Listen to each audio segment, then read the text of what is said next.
Hoy podría ser uno de los días más peligrosos desde que empezó la guerra entre Estados Unidos, Israel e Irán. Porque mientras algunos gobiernos hablan de que el conflicto podría terminar pronto, la realidad sobre el terreno es completamente distinta.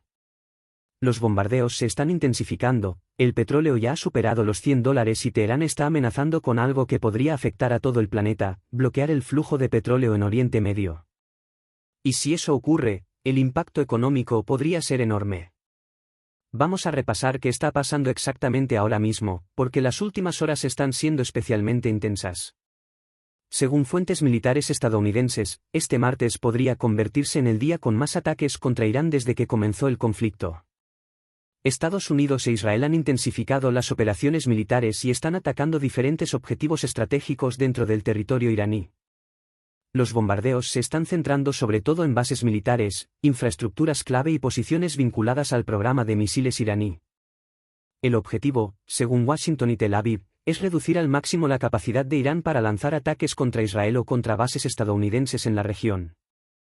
En otras palabras, lo que están intentando hacer es destruir la capacidad de respuesta de Irán antes de que el conflicto pueda escalar todavía más.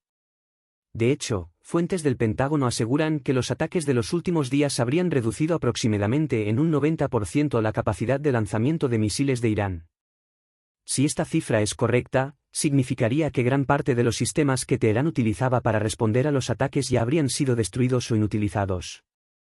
Pero incluso dentro de Estados Unidos algunos analistas creen que estas cifras podrían ser demasiado optimistas. Irán lleva años preparando sus defensas y dispersando parte de su arsenal en diferentes zonas del país, precisamente para evitar que un ataque masivo pueda eliminar toda su capacidad militar. Por eso, aunque los bombardeos están siendo muy intensos, muchos expertos creen que Irán todavía conserva una parte importante de su arsenal. Y eso significa que el conflicto todavía podría escalar más. Al mismo tiempo, el gobierno iraní está dejando muy claro que no piensa rendirse fácilmente. Desde Teherán aseguran que esta guerra no terminará cuando lo decidan Estados Unidos o Israel, sino cuando lo decida Irán. El mensaje que están enviando es que el país está preparado para resistir y que la presión militar no va a obligarles a detenerse. De hecho, el gobierno iraní está intentando presentar el conflicto como una agresión extranjera contra el país, algo que históricamente suele provocar que la población se cierre filas en torno al gobierno. Y además Irán ha lanzado una advertencia que está preocupando especialmente a los mercados internacionales. El régimen iraní amenaza con bloquear el flujo de petróleo en Oriente Medio si continúan los ataques. Y aquí es donde entra uno de los puntos estratégicos más importantes del planeta, el estrecho de Hormuz. Por ese estrecho pasa aproximadamente una quinta parte del petróleo que se consume en todo el mundo.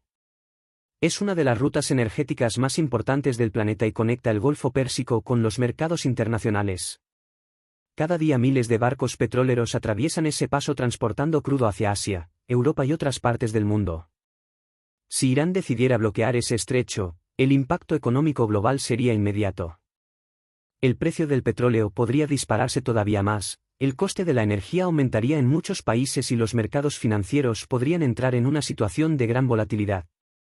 De hecho, el mercado energético ya está reaccionando a esta guerra. El precio del petróleo ha superado los $100 por barril, algo que no ocurría desde hace casi 4 años. Este aumento refleja el miedo de los inversores a que el conflicto pueda interrumpir el suministro energético global. Y ese aumento ya está empezando a notarse en varios países. En Estados Unidos, por ejemplo, el precio de la gasolina está subiendo rápidamente. En algunas zonas del país ya se están viendo precios superiores a $5 por galón, y en ciertos lugares incluso se han registrado precios que superan los $8. Esto está generando bastante presión política dentro del propio Estados Unidos, porque el precio de la gasolina siempre tiene un impacto directo en la economía y en la opinión pública. Si el conflicto continúa y los precios de la energía siguen subiendo, el impacto podría notarse en el consumo, en la inflación y en la estabilidad económica.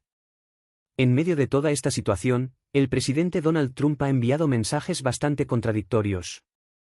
Por un lado, ha afirmado que la guerra podría terminar pronto y que las operaciones militares están avanzando incluso mejor de lo que se esperaba inicialmente. Según Trump, los ataques contra Irán están debilitando rápidamente las capacidades militares del país y acercando el conflicto a su final. Pero al mismo tiempo también ha lanzado una advertencia bastante dura. Ha dicho que si Irán intenta bloquear el petróleo mundial o interrumpir el comercio energético, los ataques contra el país serán mucho más intensos. Esto significa que Estados Unidos está dispuesto a aumentar todavía más la presión militar si considera que el suministro energético mundial está en peligro. Estas declaraciones han generado bastante incertidumbre. De hecho, los mercados reaccionaron inmediatamente a sus palabras. Cuando Trump habló de un posible final cercano de la guerra, el precio del petróleo cayó temporalmente y las bolsas subieron, reflejando el optimismo de algunos inversores. Pero ese optimismo duró muy poco, porque mientras tanto el conflicto sigue escalando. Además, la guerra ya está teniendo un coste enorme. Según estimaciones enviadas al Congreso estadounidense, los 2 primeros días del conflicto ya costaron alrededor de $5.000 millones en operaciones militares y munición. Esto incluye el uso de misiles, ataques aéreos, despliegue de fuerzas y el mantenimiento de toda la maquinaria militar necesaria para llevar a cabo estas operaciones. Y esa cifra sigue aumentando cada día que el conflicto continúa. A esto se suma otro problema que empieza a preocupar a los aliados de Estados Unidos en la región. Algunos países del Golfo están empezando a quedarse sin misiles interceptores, que son los sistemas que utilizan para defenderse de drones y proyectiles lanzados desde territorio iraní o por milicias aliadas de Irán. Estos sistemas defensivos son fundamentales para proteger ciudades, bases militares y infraestructuras energéticas. Si el conflicto continúa durante mucho tiempo, algunos países podrían empezar a tener dificultades para mantener sus defensas operativas. Esto demuestra la intensidad real del conflicto y también aumenta el riesgo de que la guerra se extienda todavía más por Oriente Medio. De hecho, en los últimos días ya se han producido tensiones y ataques en varios países de la región, lo que está generando un temor cada vez mayor a que el conflicto pueda convertirse en una guerra regional mucho más amplia. A pesar de todo esto, el gobierno de Israel asegura que no busca una guerra interminable. Según las autoridades israelíes, el objetivo principal de la operación militar es destruir las capacidades militares y nucleares de Irán para evitar que el país pueda convertirse en una amenaza estratégica en el futuro. Es decir, la idea sería debilitar lo suficiente a Irán como para reducir su capacidad de actuar militarmente en la región. Mientras tanto, algunos países ya están intentando frenar la escalada. Rusia, por ejemplo, ha ofrecido su ayuda para intentar mediar y buscar una salida diplomática al conflicto. Otros gobiernos también están pidiendo moderación y advirtiendo del riesgo de que la guerra pueda extenderse a otros países de Oriente Medio. Pero por ahora, ninguna de las partes parece dispuesta a detener los ataques. Las operaciones militares continúan y el conflicto sigue evolucionando día a día. Así que la situación sigue siendo extremadamente volátil. Y la gran pregunta ahora mismo es si estamos viendo los últimos días de esta guerra o si, por el contrario, esto es solo el comienzo de un conflicto mucho mayor. Porque cuando una guerra empieza a afectar al petróleo, a los mercados internacionales y a varios países de una misma región, el riesgo de escalada siempre está presente. Y por ahora, nadie puede asegurar cómo va a terminar todo esto.